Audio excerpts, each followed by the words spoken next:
నమస్కారం ఆంధ్రప్రభ భక్తి ప్రేక్షకులకు స్వాగతం. ఈ రోజు స్టూడియోలో ఉన్నారు ఐకాన్ ఆస్ట్రాలజర్ గట్టుపల్లి సురేష్ బాబు గారు.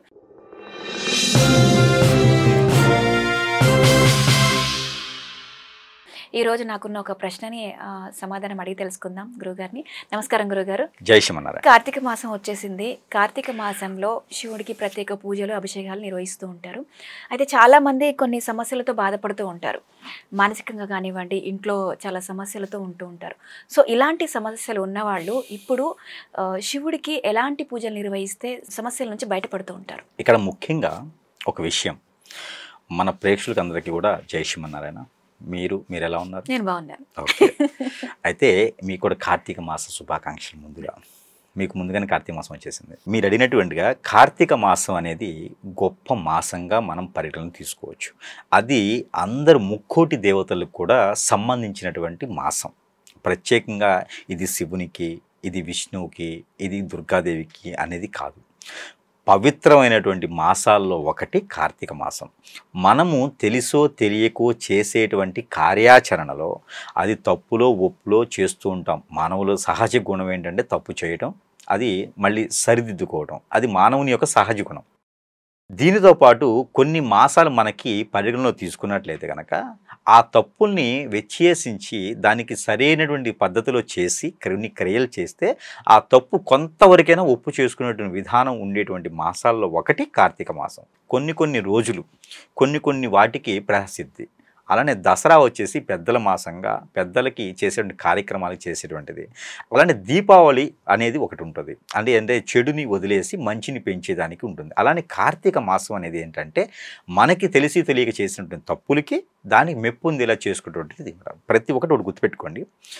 ప్రకృతిలో లభించేటువంటి గాలి, నీరు, నిప్పు, ఇంకా రెండు ఉంటాయి, ఆకాశం, భూమి కదా. అందులో ముఖ్యమైనటువంటిది ఏంటంటే గాలి, నిప్పు, నీరు. ఈ మూడు ముఖ్యమైనటువంటి, ఆకాశ భూమి అనేది సహజ గుణం. ఈ మూడు అనేది ముఖ్యమైనవి. ఇక్కడ వచ్చేటప్పటికి మనకి కొత్త నీరు అనేది ఆరంభం అవుతుంది కార్తీక మాసం. కార్తీక మాసం వచ్చేటప్పటికి వర్షాకాలం వెళ్ళిపోతుంది. వర్షాకాలంలో పడ్డటువంటి వాటర్ వలన కొంతమందిలో వైరసెస్ కానీ, కొంతమందిలో అంటువ్యాధులు కానీ, కొంతమందిలో కొన్ని రకాల ఆరోగ్య సమస్యలు అనేది వస్తుంటుంది. కొత్త నీరు తాగడంతో అలవాటు అవ్వాలి కదా. అలవాటు అవ్వాలంటే కొంత టైం పడుతుంది. మనలో ఉన్నటువంటి చెడు పోయిందనుకోండి, కొత్త నీరు మనకి అలవాటైపోతున్నది. మరొకటి ఏంటంటే ఈ కార్తీక మాసంలో బ్రాహ్మీ ముహూర్తాలు అంటారు. అంటే కార్తీక మాసంలో ముక్కోటి దేవతలు సైతం కూడా భూలోకంలో విహరించేటువంటి సమయం కాబట్టి ఈ కార్తీక మాసంలో వారి యొక్క ఇష్టదైవానికి కొలుచుకుంటే మనం చేసినటువంటి క్రియల వల్ల ఇబ్బంది కలగకుండా ఉంటుంది. ఒకటి. రెండవది ఏంటంటే మనకి ఎలాంటి చెడు వ్యసనాలు కానీ, చెడు క్రియలు కానీ, చెడు వైరస్లు కానీ మన వైపు రాకుండా ఉండాలి అని మనకి ప్రకృతి దేవతకి పూజించుకునేటువంటి ఒక మాసం కార్తీక మాసం. మనలో ఉన్నటువంటి క్రామ క్రోధ మోక్షాలన్నీ కూడా పటాపంచలైపోవాలని చెప్పేసి దీపధారణలో మనం ప్రమాణాలు చేసి దీపం వెలిగిస్తాం.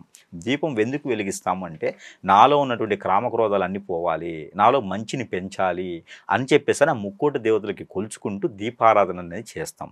మనలో ఉన్నటువంటి దిష్టి దోషాలు పోవటానికి, మనలో ఉన్నటువంటి క్రామక్రోధాలు పోవటానికి, మనం కోరిన కోరికలు తీర్చడానికి. అమ్మవారు స్వయంగా ఉంటారు కాబట్టి వారికి ఏదో ఒక ఆత్మస్వరూపంగా కావాలి. ఆత్మ అంటే దీపం, వెలుగు. ఆ వెలుగుని మనం ఆత్మస్వరూపంగా దేవునికి కొలుచుకొని చేస్తాం. అదే మనం ఈ యొక్క కార్తీక మాసం స్పెషల్, కార్తీక మాసం ప్రత్యేకత. అలానే కొంతమంది ఉంటారు, వీరేంటంటే కొన్ని కార్యక్రమాలు, కొన్ని గోల్స్ తీర్చుకోవడానికి దీక్ష తీసుకుంటారు. వీరికి ఏదన్నా నవగ్రహాల దోషాలు ఉన్నవారు, ఏ పని అవ్వని వారు, దారిద్ర్య రేఖ కన్నా తక్కువ దిగుతులో ఉన్నవారు కొన్ని దీక్షలు తీసుకుంటారు. వారి ఇష్టపూర్వకంగా తీసుకునే దీక్షలు ఉండేది. మనకి పూర్వకాలంలో అయితే అయ్యప్ప స్వామి వారి మాల ఉండేది. ఈ రోజుల్లో అయితే ఏ స్వామి పడితే ఆ స్వామి మాల వేసుకుంటున్నారు. మొన్న ఈ మధ్య కనిపించారు ఒకళ్ళు, యేసుప్రభు మాల వేసుకున్నారు. ఆ దరిద్రం కూడా ఉంది, అది వేరే సబ్జెక్టు. కాకపోతే ఇక మాసం వాళ్ళకి ఏం లేదు.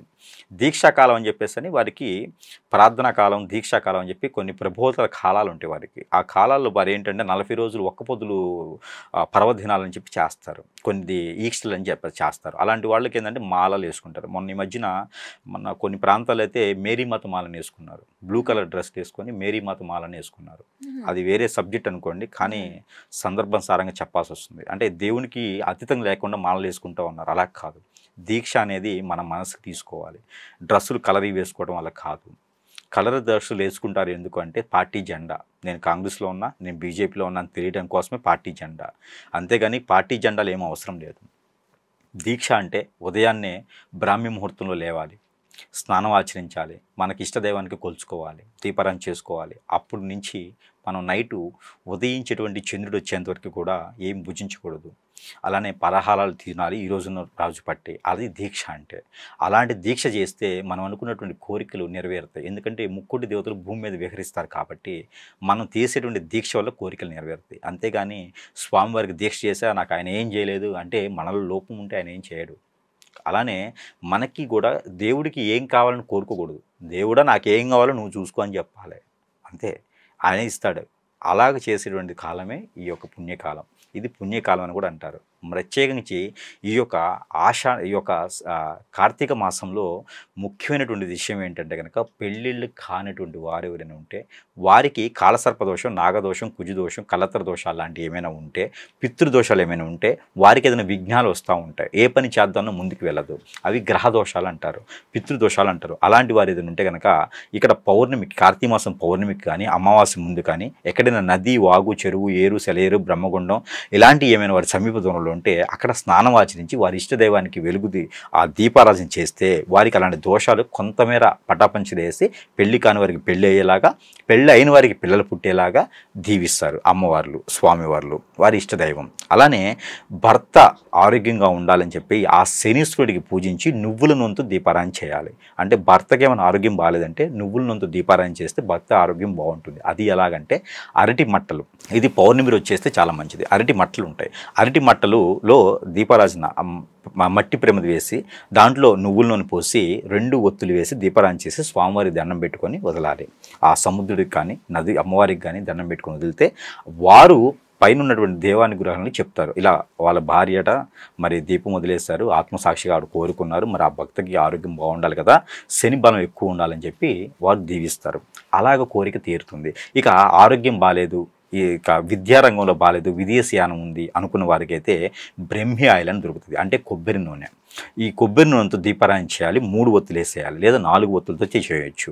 అది మన ఆలయంలో చేయొచ్చు, ఇంట్లోనే చేయొచ్చు, మట్టి ప్రమిదలో చేయొచ్చు, ఉసిరికాయలు కూడా దీపారాధన చేయొచ్చు. అలా చేస్తే విదేశీయానం ప్రయత్నం చేసుకుంటవచ్చు.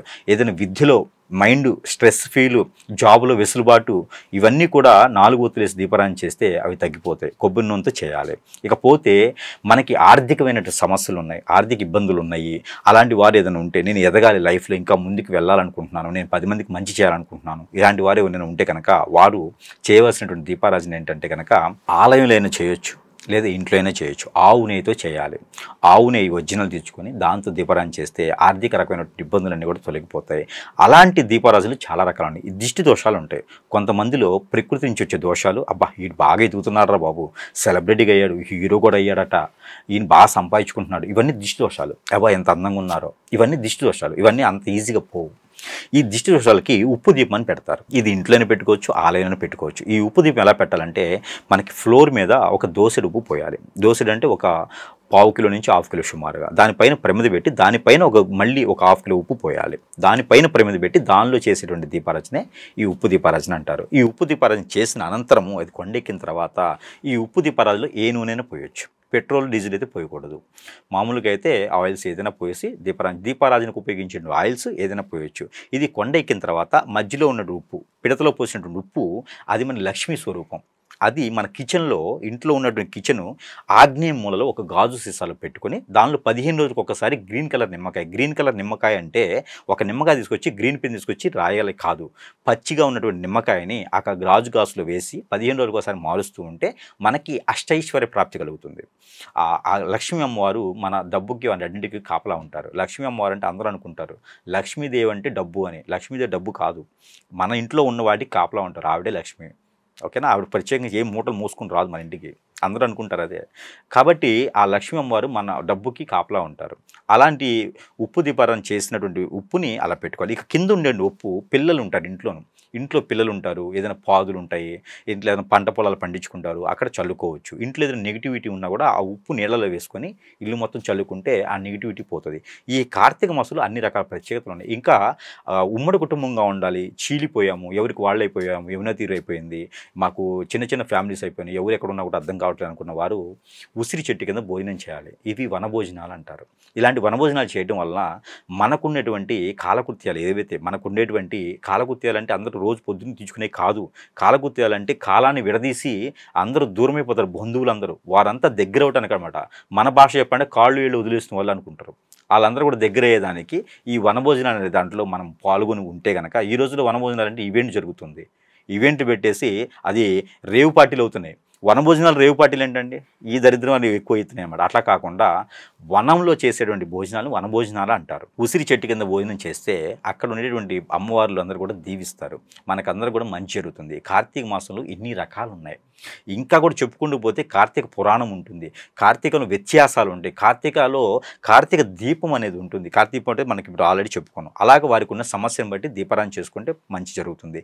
ఇంకా కూడా కార్తీక పురాణం చెప్పుకున్నా, విచించినా, విశ్లేషించినా, విన్నా, తరించినా కూడా వీరికి మంచి పుణ్యం దొరుకుతుంది.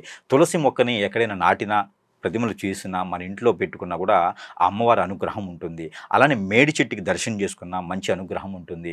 అలానే మారేడు చెట్టుకి దర్శనం చేసుకున్నా, వాటికి ఇక మొక్కుకున్న మంచి జరుగుతుంది. రావి చెట్టు, వేప చెట్టుకి పూజించినా కూడా మనకి పెళ్ళిళ్ళు అవుతుంది, పెళ్ళిళ్ళు అవుతాయి.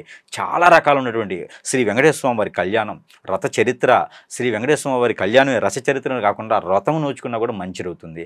దానితో పాటు శ్రీ సుబ్రహ్మణ్య స్వామి వారి సత్యనారాయణ స్వామి వారి వ్రతం నోచుకున్న, సుబ్రహ్మణ్య స్వామి వారి వ్రతం చేసిన, లేదంటే మంత్రోచ్చారణ చేసిన, గాయత్రి మంత్రం చేసుకున్న, హనుమాన్కి చాలీస చదువుకున్నా కూడా ఈ కార్తీక మాసంలో దేవుని అనుగ్రహంతో చేరినటువంటి ఎలాంటి పవిత్రమైన కార్యం చేసినా కూడా అది మంచిగా పరిగణిస్తుంది. చివరిగా ఎవరికైనా పేదవాళ్ళకి రగ్గులు కానీ, దుప్పట్లు కానీ, బట్టలు కానీ దానం చేస్తే దానంత పుణ్యఫలం ఉండదు. 7 తరాలు కూడా ఆర్థికంగా ఇబ్బంది పడకుండా ఉంటారు, తిండికి ఇబ్బంది లేకుండా ఉంటారు. కాబట్టి ఎవరికైనా ఒక 7గురికి బట్ట దానం చేస్తే కూడా మంచి జరుగుతుంది. ఇన్ని పవిత్ర కార్యాలు పెట్టుకున్నటువంటి కార్తీక మాసంలో ఇంకా సగం ఉన్నాయి.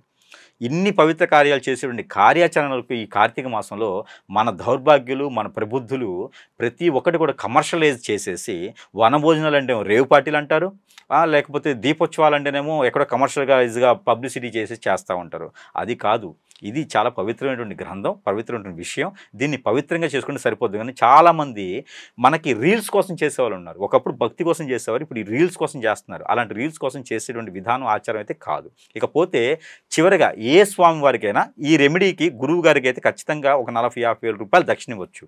ఈ రెమెడీ ఏంటంటే ఇష్టదైవానికి సాయం సంధి వేళలో కాచి చల్లార్చినటువంటి పాలు, మళ్ళీ గేదెవేనా అని అడుగుతారు. కాదు, గేదెవైనా ఆవువైనా పర్లా, మళ్ళీ గాడిదవో మేకవో అయితే కాదు, గేదెవైనా ఆవుదైనా ఈ పాలు ఒక 1/2 లీటర్ నుంచి 1 లీటర్ సుమారుగా తీసుకొని కాచి చల్లార్చి దానిలో కుంకుమ పువ్వు, దానిలోనే ఈ యొక్క కండ చక్కెర కానీ, బెల్లం కానీ, తేనె కానీ వేసి ఆ అమ్మవారికి కానీ, స్వామివారికి కానీ సాయం సంధి వేళలో నైవేద్యం పెట్టి దీపారాయణ చేసినట్లయితే వారి ఇంట్లో కొంగు బంగారం అయ్యేదానికి ఖచ్చితంగా సాక్ష్యం రాసి పెట్టుకోవచ్చు.